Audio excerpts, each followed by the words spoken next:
it's low ticket, it's high ticket, it's whatever it may be. There's somebody that's making it work. And the reason is because they've figured out their messaging and then they've gone hard on optimizing the funnel. Welcome to Digital Dominance. I went from building HTML websites in high school to helping 7- and 8-figure service businesses generate more revenue through better design, SEO, and marketing.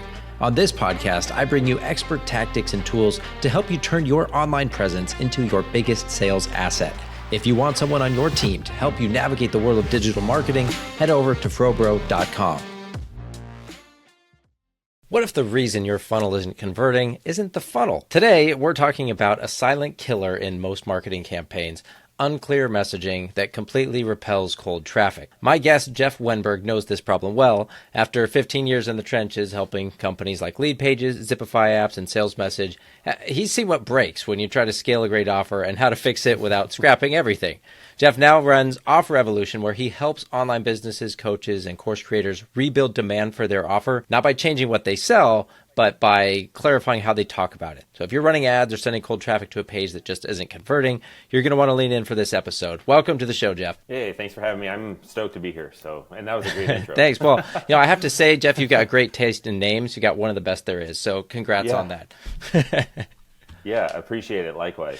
Well, I'm looking forward to talking about offers because they are so important and also so hard to get right sometimes. Sometimes they work for a while and then they stop working. And you've even said, great offers can actually stall because they're scaling, which feels a little counterintuitive. But let's start here and unpack kind of what that means with offers and why they're so important and hard to get right. And everything I'm sharing is just like my own perspective. It's not, a hard, fast rule usually, but like the thing that I see is a lot of times people, they put so much emphasis on the stuff rather than how am I communicating about the stuff that they just go hard on like, well, what kind of bonuses could I add? What kind of templates and worksheets? And all of that stuff is important. But if you can't communicate why somebody might want all of that stuff in the first place, no amount of products or things you're adding to your offer are going to get people to buy. And, if you like look at somebody's book, like Alex Hormozi's $100 million offers, which so many people have read, it's a great book, but I feel like that's the missing piece of it is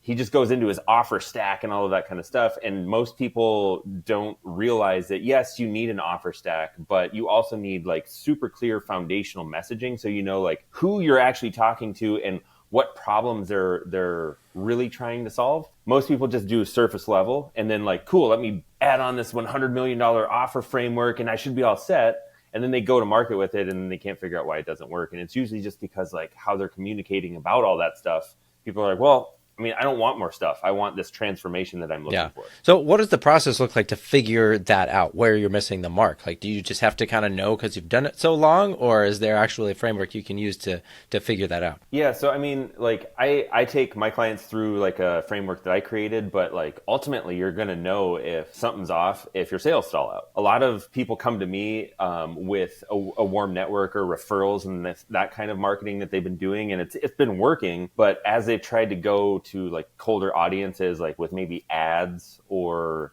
trying to grow on social to, have that generate leads for them. Usually what they say is like, well, I don't know, something's just like not working like it used to. I hear that a lot of like, it's not working like it used to. And then usually when I go look at their sales page or opt-in page or whatever, it's always like, I honestly don't even know what this thing is. Like, I can't even tell. And I'm like fairly advanced at marketing. And so that's likely the issue. And that like literally probably like 99% of the time it's that. Okay. So is this the clarity gap that you talk about? Yeah. So it's honestly, the clarity gap is like, it's both for the person selling the thing and also for the person buying it. That's actually an unintended benefit that I discovered like with helping clients figure this stuff out is they got super clear on, oh, that's actually what I'm doing for people. And what was wild is then that actually empowered them to remove stuff from their offer, like going back to that value stack from Hormozi's thing. They were like, oh, well, I only added that because like I was just trying to get conversions higher. But now that I'm super clear on what it is that I do and how to communicate it and people are buying it, I'm actually removing more things and just delivering the thing that I really want to do that's the most valuable to the client. And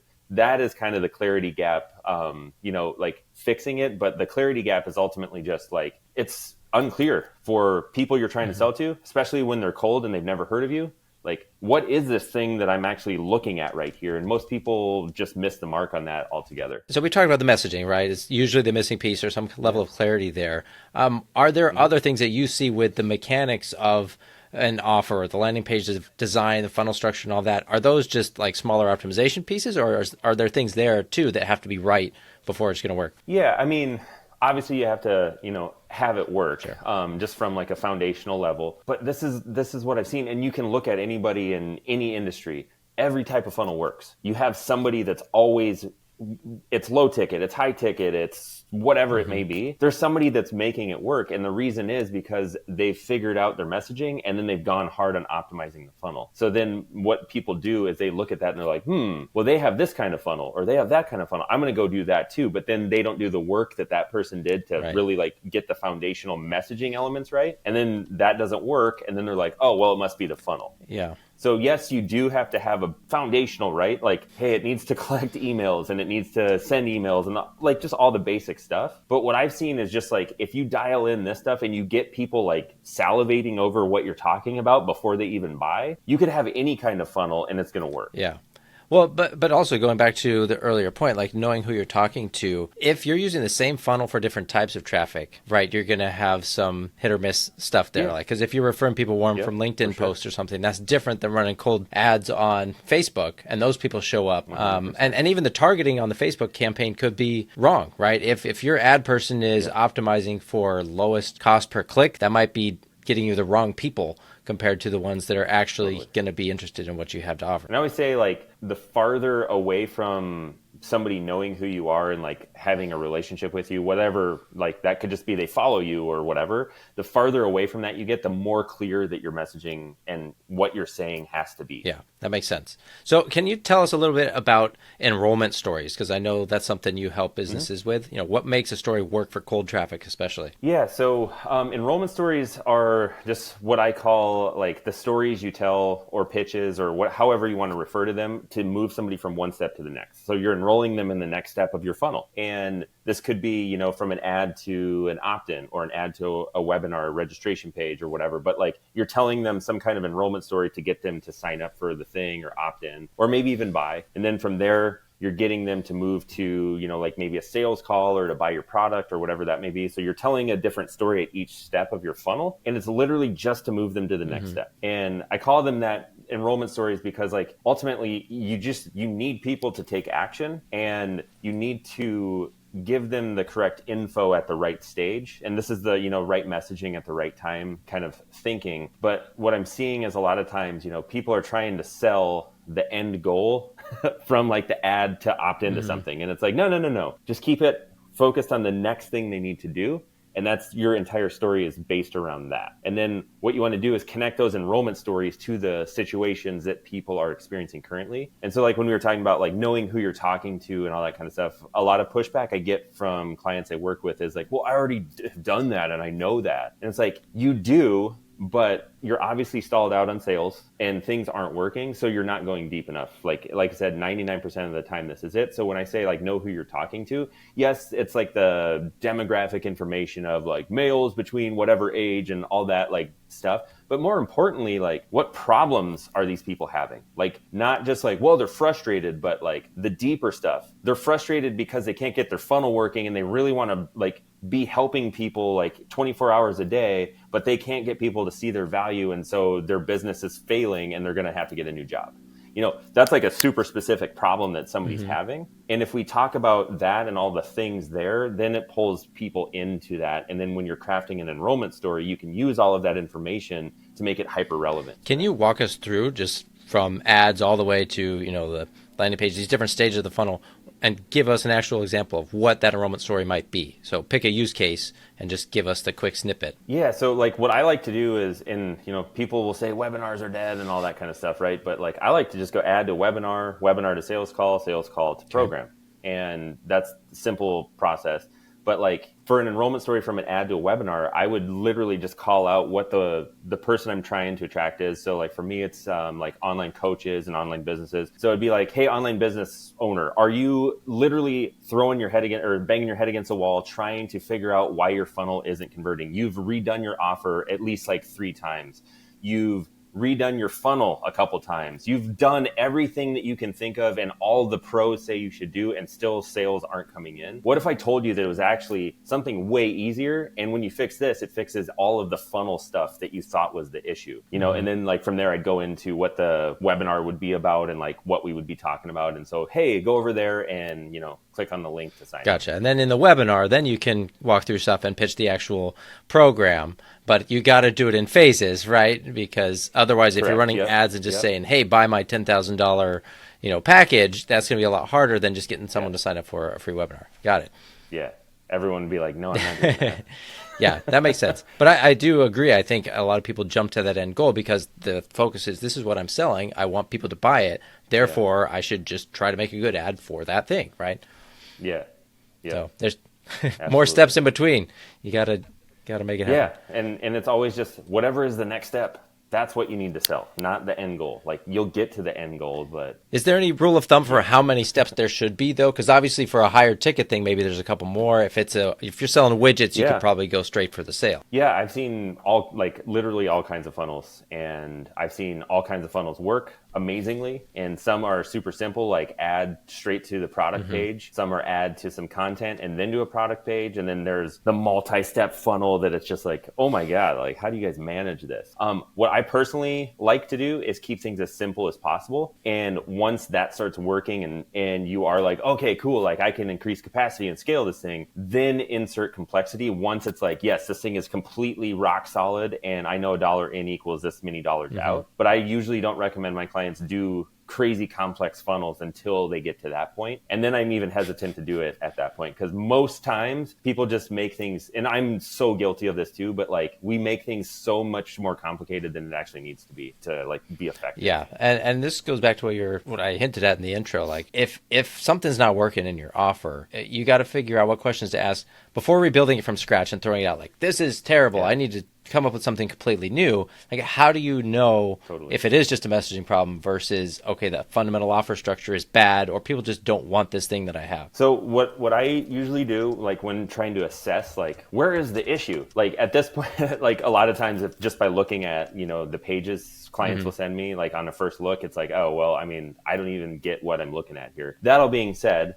what we would do is look at data. So like add to whatever you're sending traffic to. Like, okay, cool. What's the click-through rate there? Okay, on the page that you're sending traffic to, what's the conversion rate there? Okay, cool. Like if it's flowing and then all of a sudden it drops off, it's like, okay, well, they were buying in, and then it stops. So why did it stop? Wherever, you know, that could be, like one client I saw, it was like at the checkout process. Like it was like a multi-step checkout, and like it was good. It was like maybe a % drop between the pages. And then on the last page, it was like, whoa, that's a huge problem. So obviously we got an issue there, and that could be one thing. How do you tell if it's the funnel versus the offer? Usually you'll see like right away, like higher up in the funnel. Like if you're sending, you know, like ad traffic to a webinar and then you get people clicking through but nobody registering, or if you get people registering but like they just disappear after that, obviously like there's something going on there where they're just not continuing. You just got to follow the stats and figure out where it breaks down. So obviously if you're running ads, then you have that data. But if you're relying mainly on like organic stuff, or maybe you're not tracking it well, just posting on LinkedIn, you're going to have a harder time knowing what the problem is, I imagine. Yeah, I would say there, if you're mainly organic, it would be like looking at the signals of, you know, are people commenting, DMing me? When they do they engage? Are they actually qualified leads? That kind of stuff. Because you'll see like, okay, cool. The people that I keep getting messages from, they're, you know, like, oh man, they are just starting out and I'm looking for, you know, businesses with like 10 plus employees or something like that. Like you'll start seeing patterns. But yes, it doesn't make it quite as easy when you're not running ads. But you can totally do it just by monitoring what happens on the post that you're That makes sense. So what about, you know, a lot of our listeners are service-based businesses. You know, they might not think of their work as a course or a program like some of the examples we've given. Yeah. If they don't have maybe an intermediate step, like we talked about, a webinar or something, and they just want to ultimately come replace your air conditioning unit or whatever it happens to be, should they invent some other step or resource guide to put in between there? Like, what's the approach in that scenario? Yeah, I mean, I think a good way to do it is like be thinking around like, okay, who am I wanting to serve? So like like as an example, okay, like we have a heat wave going on in Minnesota right now. Our air conditioner is like older than like how long we've been in the house. It's one of those like, oh, please don't die, you know? And maybe that, I would assume that's probably a fairly common problem.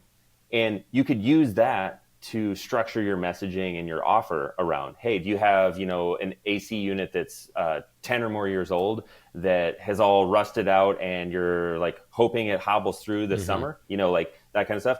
Before it dies and you're left stranded on like the hottest day of summer, give us a call, let us come out and check it out. And we can either recommend some repairs, or if you need it replaced, we can, you know, do that in 48 hours or less. Stuff like that, where it's just like that then hones in on specific people that are like actively, because like essentially what you want them, or like your service providers, you just want them to jump into like the stories and everything that are already going on in people's heads. And like they're already going down a track. So why not just join them instead of trying to get them to come over to your track? Just be like, yeah, cool. All right. Well, that's what they're already saying. So let me just join them on that path.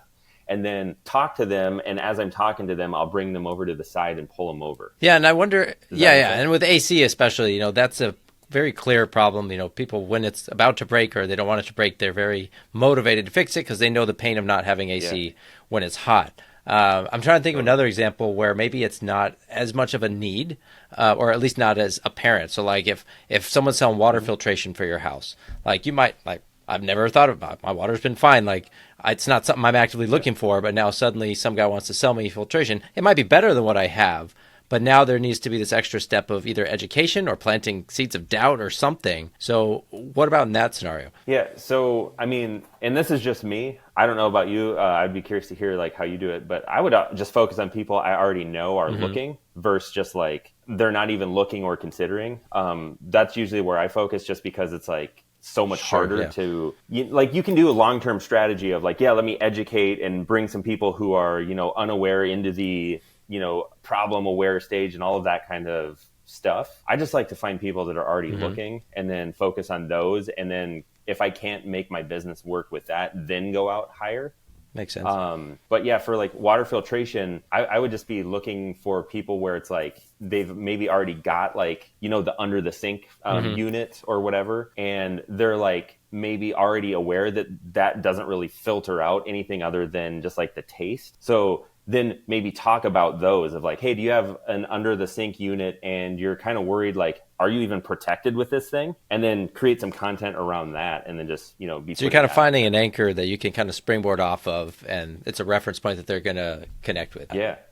Because they're already like running this in their head. So why not just join them, right? No, that makes a lot of sense. And obviously it's going to make your life easier if you do that right, because then the friction is way low and it's not like they feel like they're being sold to. They're already wondering about it. So that makes a lot of sense. Yeah. And you know, usually most people ask like, well, how do I figure this out? And the easiest answer is like just talking to people in your market. Like, literally, you could do maybe 10 calls with somebody, or like with 10 people, and 10 people is going to be more than enough for you to start seeing like, they keep saying something around this, and they keep saying this. And by the time you get to the end, you're going to notice patterns where you can almost like predict what they're probably going to say. Yeah. And then you literally just copy and paste those words, and don't summarize them yourself.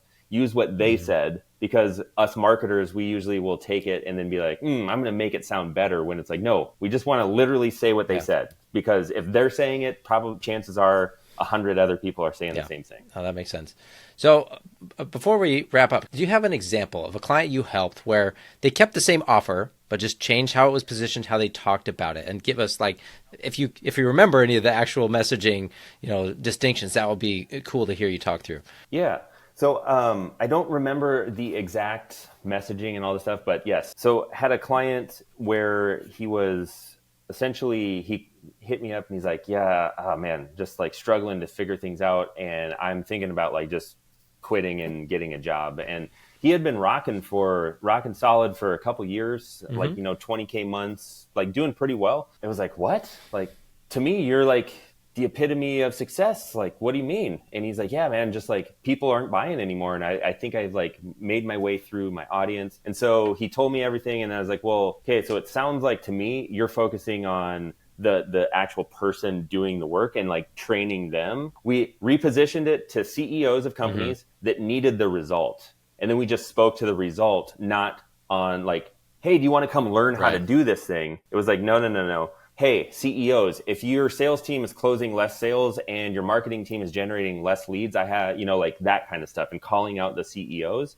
And then what it ended up being was around data collection. And he went from like marketing automation, like learn how to like, do marketing automation to, increase effectiveness of your marketing funnels, to collect data so you can make data informed decisions that generate more revenue for your business. And essentially it was like night and day. And he went from that, and I think in January of like, I'm going to close down, to like 4 months later, like 20 to 25K. And the cool thing was, he's like literally reducing. He's one of those guys I was telling you about, that he's like pulling things out of the offer, because he's like, I just keep seeing how valuable this is. And my clients are actually like, oh my God, this is amazing. Like they're chasing him now versus him having to chase them. They're like, how can we give you money? How can we sign up? And it's because he's super clear on what he's doing. So then he also has guardrails for if they come with something else. He's like, that's a little bit outside of the scope of our work. I have somebody I can refer you to, or if we need to change our scope, we can do that. But it gives him like, I love that. Too, just like, he's still doing the same work. He's just telling different people in a different way, and they hear it in their language, and now they're like, okay. Awesome. Exactly. Yes. Awesome. Well, thank you, Jeff, for going through all those examples. I think that's really helpful. This whole conversation has been really helpful. I hope the guys at home and gals have been enjoying this. Hope you guys are taking notes. And if you want more from Jeff, make sure to check out his links in the show notes. He also has an AI agent that he programmed with his framework that he's going to give away to you guys. So go to factmethod.com/pitchgpt to get it. And so thank you for offering that, Jeff. I've got one last question for you. Yeah. If our listeners could only remember one thing from our conversation today, what would you want that to be? Keep things as simple as possible and go deeper than you think you need to. I like it. That was simple and concise. Well done. Well, thanks again, Jeff. Thanks to all you guys for listening. If you enjoyed this episode, take a moment to leave a review on Apple or Spotify. It helps more service business owners find the show and achieve digital dominance in their industries. But that's it for now. Thanks again, Jeff. Take care, everybody, and we'll see you next time. Thanks for listening to Digital Dominance. If you enjoyed this episode, would you do me a big favor and leave a review? It really helps more service business owners discover the show, fix their websites, and grow their businesses the right way.